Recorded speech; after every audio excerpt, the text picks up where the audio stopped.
Back here for another Edgewood College 2019-20 Stories of the Year and our third conference championship winning team, the NACC Tournament Champions, Edgewood College Women's Basketball.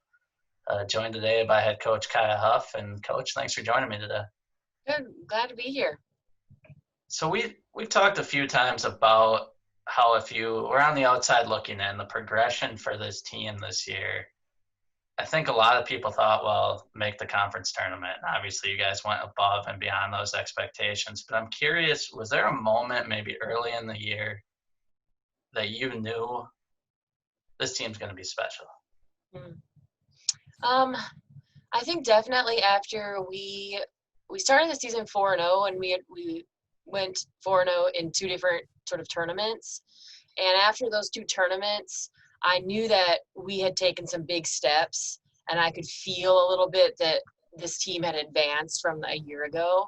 I also thought the play of our point guard, Bria Lemerand, was going to be a huge factor in how well we did. So, and her sister had transferred the year before, and it took her sister about 10 games to really get comfortable in our system and playing her best, I felt. And so I thought it would be similar for Bria. She had taken a year off, so I thought maybe even a little longer. I wasn't sure, but I felt she really was key to how well we would do and how far we could go. And that really proved to be true, obviously, with the season that she ended up having. And really, she got comfortable quicker than I expected and just made a huge impact for us. Obviously, it takes a team, but she was just a pivotal part for us. So once she really started rolling, she had a couple triple doubles this year. I thought she's comfortable, and sky's the limit for us. Talked a lot about Bria. Let's mention the other Lemerand sister, Alyssa, both all conference players. What did Alyssa bring to the table for you guys this year? Alyssa is the heart and soul, in my opinion. She's a very humble, sweet spirited kid, but really competitive and such a hard worker. And she just, she's such a selfless player. And so I really had to beat into her a little bit this year. We joke about it, but I wanted to beat into her like, you are the star here and you need to take over for us sometimes. And she just, she wants to pass the ball and she wants to share. But there were just some games in the bigger games where I needed her to really take some ownership and go score and go do what she does best. And she did that in like our semifinal and our championship game for sure. Her numbers were crazy. And I think her progression this year of getting to that point where she could, just be a leader on the floor, that, just changed her whole game. She has the skills and she's so talented, but getting to where she believed that she could lead them, that was a key for us. She was part of that big junior class. Now she joined a year later, but let's mention that junior class and how important they've been to this program, mainly the leadership that they've presented this team. I could not have done this without them. Our team would not be where they were without them. And, half of them play significant minutes and half of them don't. But the impact that all 8 of them have is just enormous from a leadership perspective, like you mentioned. Just from a culture standpoint, we have really had to change the culture here. And now it feels easy for them. They're going into their senior year and the culture is what it is. And this is how we do it here. But they had to be the ones to buy in and change it and pull everybody. And they did that. And, they're some of my hardest workers, day in and day out. They have created a really welcoming atmosphere, something that doesn't get talked a lot about, but there is just no division on my team between like, you're a senior and you're a freshman and we don't hang. They've really embraced everybody and bring everybody into the fold, regardless of personality or, year in school. And that's something that those 8 seniors I'm going to have really done.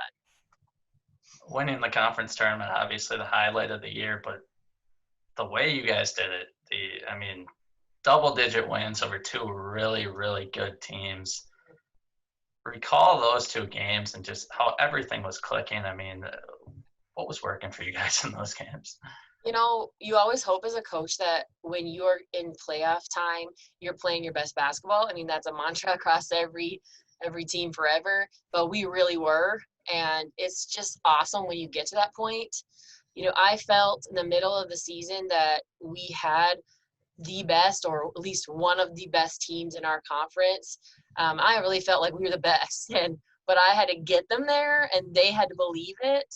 And so those two games, honestly, our last game of the regular season when we beat Wisconsin Lutheran without Bria, and she was injured, and we had to do it without her, and we won by 1 point in our gym. That game changed everything for us, and it just did, because we did that without our point guard, and they were like, we did this without her, and like now we get to go next weekend, like here we go. And that's kind of, it gave us a confidence that we didn't have previously, I think. So when we got her back, it was like, here, let's go, and sky's the limit for us. And those two games, these kids have worked so hard and they wanted it so badly, and they just wanted it. And there was just a couple points during those two games, like, man, my kids are not going to lose this game. Like, that's just what I thought. Like, they are not going to get here and lose it after all the work they've done and the talent they have. And so many different players stepped up at critical moments. Alyssa being the leader she is, and Diamond was a huge player in those two games. I mean, just her best games of the season. And just, you know, when you want it that badly and you've worked hard and you're prepared and ready, it happens. No seniors on this team. On this last year's team. You'll have plenty of seniors on this coming year, but no seniors on this last year's team. I would imagine the goals and expectations, I would imagine this team's hungry to show that this last year was not a fluke. What are you guys looking forward to for next year? Man, it's hard to think about my program without those 8 seniors in it. I have to be honest, going to be seniors. It will be an emotional year in that way. They have changed this program, and their mark on it is immense. But they are hungry. They're very hungry.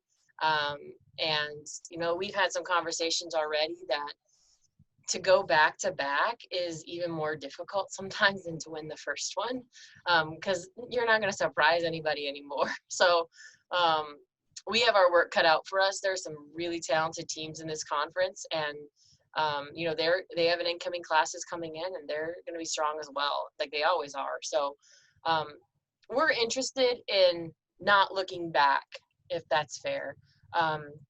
We don't just want a fluke win. We want to do this for many, many, many years to come. And so that's part of going into this is starting to show that you can be consistent and that you can do it year after year. Well, we hope that you can add another one of those trophies behind you, and we can do this interview again next year. But for now, that's another one of our 2019-20 Edgewood College Athletic Stories of the Year. Women's basketball with a tremendous season. Coach, thanks for joining me. Thanks for having me.